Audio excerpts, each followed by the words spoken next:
Welcome back, Phantom Brave fans. We're going to go ahead and check out the Isle of Healing Waters. Doesn't seem like anyone's here. Mr. Walnut went upstairs, but are we allowed to be here? Maybe this is his house. So his family is...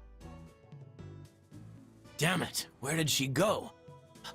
Did she go to the old castle? In her condition? Oh, wait! Mr. Walnut!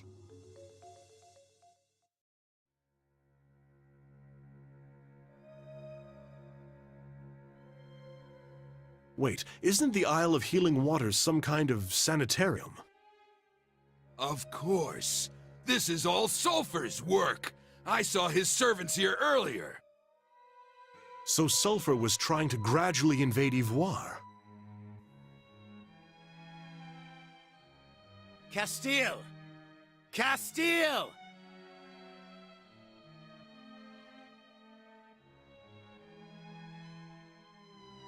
Castile must be very important to Mr. Walnut. You're right.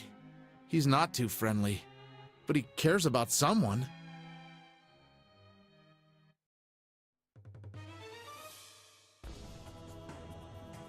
Here it comes! Marona, stand back! Damn it, what did you do with Castile? Fire of battle, reveal my heart! Psycho Burgundy!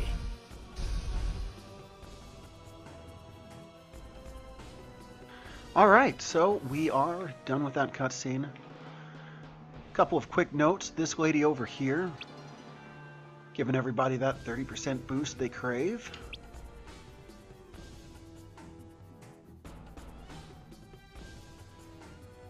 Same thing with this old gentleman over here.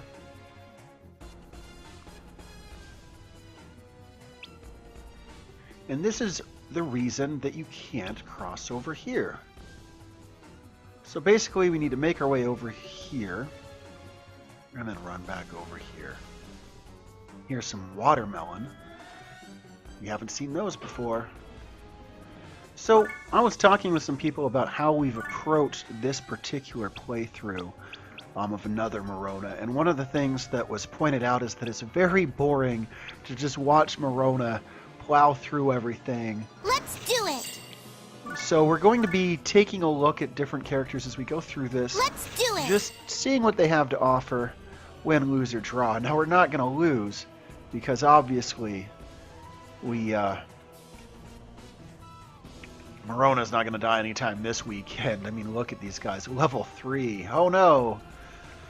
So let's take a look at who we've got on the field here. We've got Sprout. And I've actually equipped him with the Shiva. When you start over the another Marona arc, you get a Shiva and a Heliotrope. However, I managed to get 2 Heliotropes and 1 Shiva on the last playthrough, which puts me in a position where this is nothing, really. Leveled up one of those guys, made it work for us. Sprout, as we know, he's the angsty old guy who spent forever trying to avenge the death of his granddaughter, who's about the same age as Marona. Bijou, also known as the fake Raphael, is a werewolf who was threatening people, claiming that he was a member of the White Wolf Army.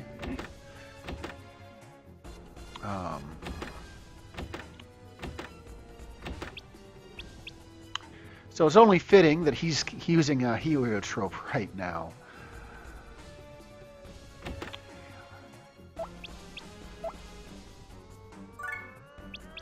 The one thing I do not like about Sprout is that any way you cut him, he is slow. So very, very slow.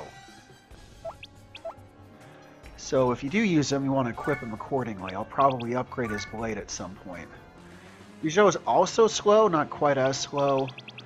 It looks about the same because he doesn't have something leveling out his stats. But he does have quick attack. And he's got a pretty nice array of regular attacks that are not attached to his blade.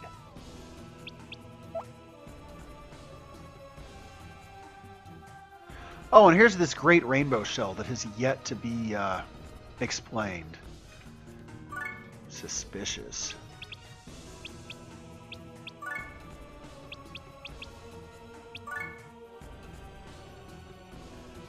Come on! Was crystal rain. Okay.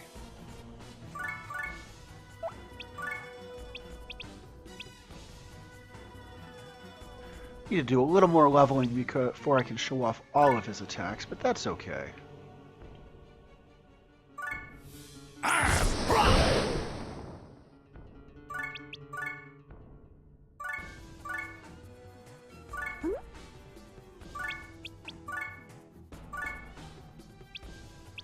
Let's go!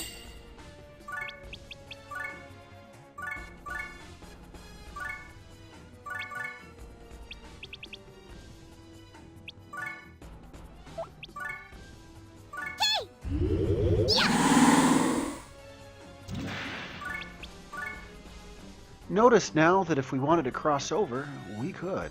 And we probably will.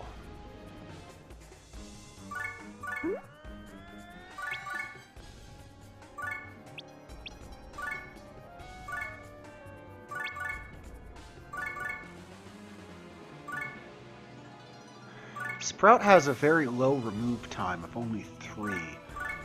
That's comparable to what many mages have. Just something to keep in mind if you're going to use them.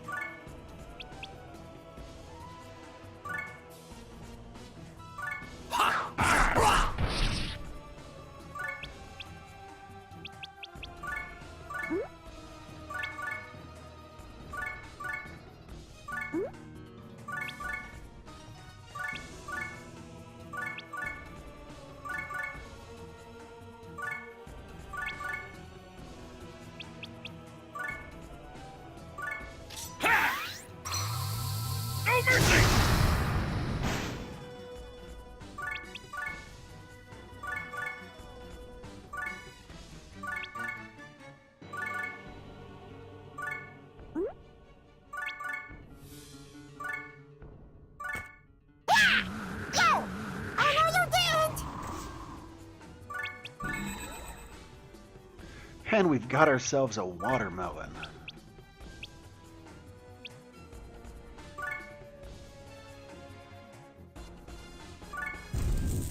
Here!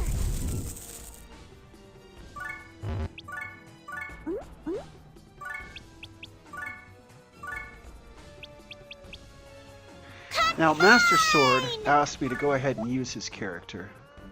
So we're going to do that. And he told me to use some sort of weapon that's his character's known for.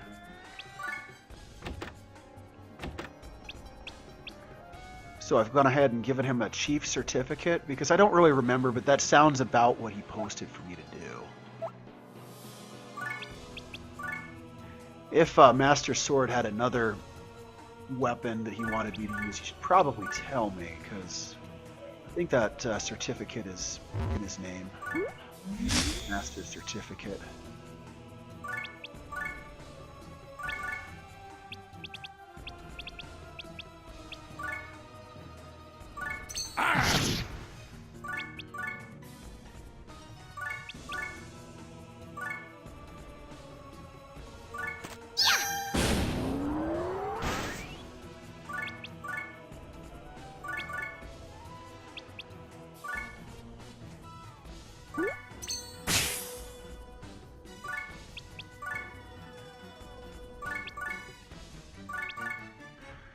There's a little bit of a joke in the fact that I equipped him with an item he can barely use. And he's still using it pretty well.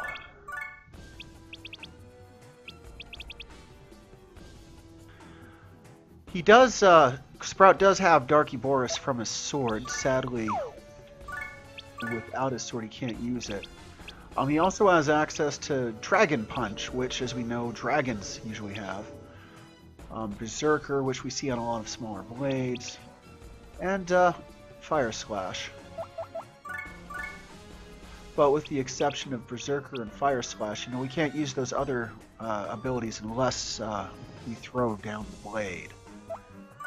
Which, we could do, but Not today.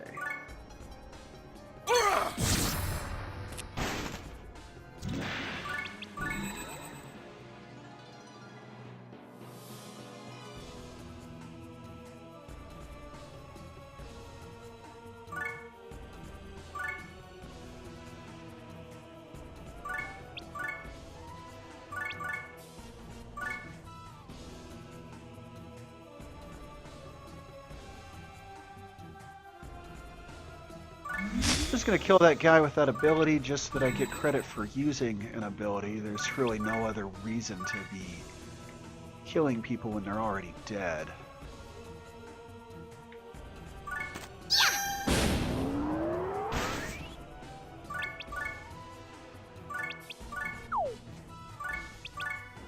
So Bisho by himself, he's got strike and he's got instant death.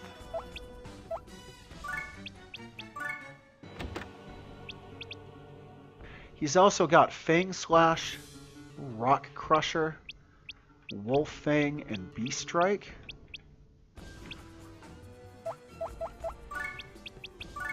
But he needs some sort of weapon equipped in order to use those, which gets to be kind of a issue. That we still need to get those skill points for him. Alright, we've cleared this mission. Let's see what happens when we go back to the house here.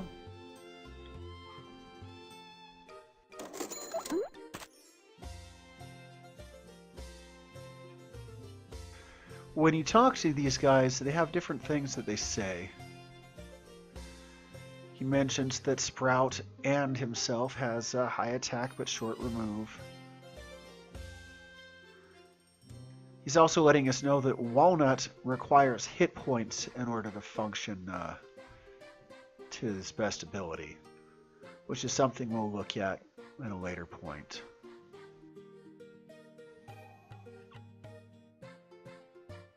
He says he doesn't fit in well with the captains. Well, that's probably because you're not really a captain, buddy.